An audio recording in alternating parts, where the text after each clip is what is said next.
Hello everyone, welcome to my YouTube channel. हाँ तो guys, मैं अनामिका अजूबी की स्टोरी का पार्ट 5 लेकर के आई हूँ। और मेरी आप लोगों से एक शिकायत है कि मैं इतनी बढ़िया स्टोरी लिखती हूँ तो आप मुझे व्यूज़ भी कम देते हैं और सब्सक्राइब भी कम करते हैं। तो आप मेरी स्टोरी को पढ़ा करें। और मेरी ये जो स्टोरी है मैं चाहती हूँ कि बच्चे भी पढ़ें, क्योंकि ये रियल लाइफ की स्टोरी है और आगे जाते जाते काफ़ी इंटरेस्टिंग हो जाएगी। तो मैं बताना चाहूँगी कि अनामिका अजूबी में ख़ास बात थी जो उसको औरों की भीड़ से अलग रखती थी। उसका रहने का तौर तरीका बहुत ही साधारण था और उसको कॉटन के कपड़े बहुत पसंद थे। तो उसके जो पेरेंट्स से कॉटन के फ्रॉक मिडी वगैरह उसके लिए लेकर के आते थे और वो अपने पेरेंट्स से कभी कोई फरमाइश नहीं करती थी।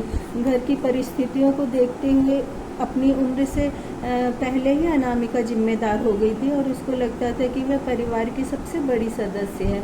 और उसका स्कूल घर से काफ़ी दूर था। स्कूल तक पहुंचते हुए उसको 45 मिनट लग जाते थे और आस पड़ोस के काफ़ी बच्चे भी जाते थे। तो वो स्कूल टाइम से पहले ही स्कूल के लिए चले जाते थे और आते वक्त ढेर सारे सहतूत तोड़ करके लाते थे। और अनामिका को फ्लावर बहुत अच्छे लगते थे और वो गार्डन से ढेर सारे सुंदर सुंदर फूल तोड़ करके लाती थी। और दिवाली की 15 दिन की छुट्टी में अनामिका बहुत बिजी हो जाती थी, क्योंकि हॉलीडे होमवर्क इतना ज़्यादा मिलता था और फिर घर की साफ सफाई करना। और अनामिका ना एक मिट्टी का सुंदर सा छोटा सा घर बनाती थी।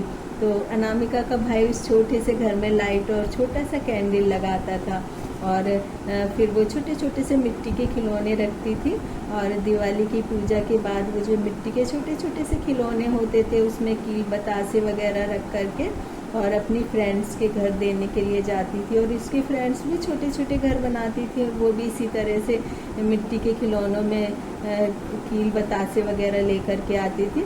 और जब अनामिका 7th क्लास में थी तो मैडम ने क्लास में लीव एप्लीकेशन लिखने के लिए दिया।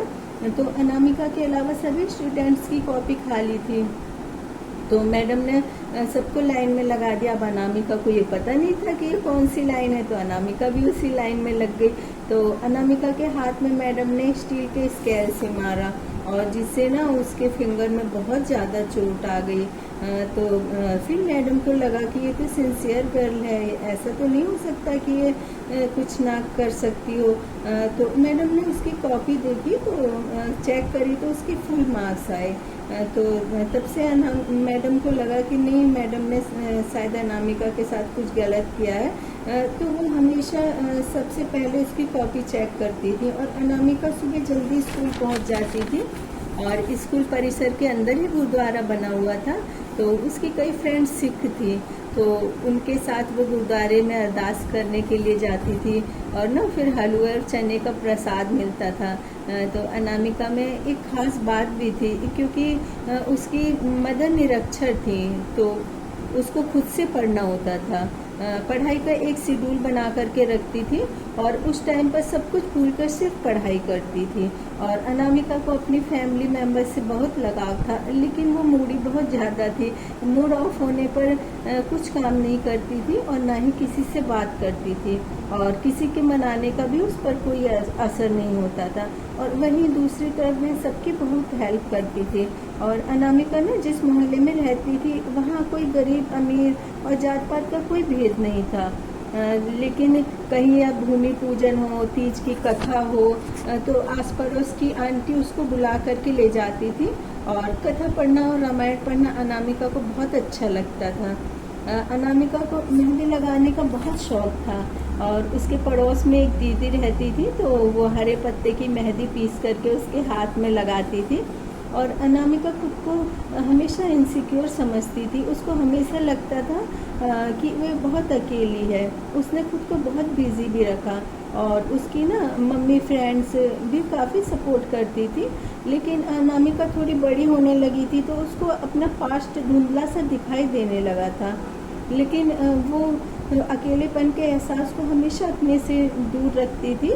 उसको नज़रअंदाज कर देती थी। फिर भी वो खालीपन का एहसास हमेशा उसके साथ रहा। तो गाइज, मैं 6th जो अनामिका अजूबी की स्टोरी है तो नेक्स्ट टाइम लेकर के आऊँगी। तो आप मेरी स्टोरी को पढ़िए, व्यूज़ दीजिए और मुझे सब्सक्राइब कीजिए।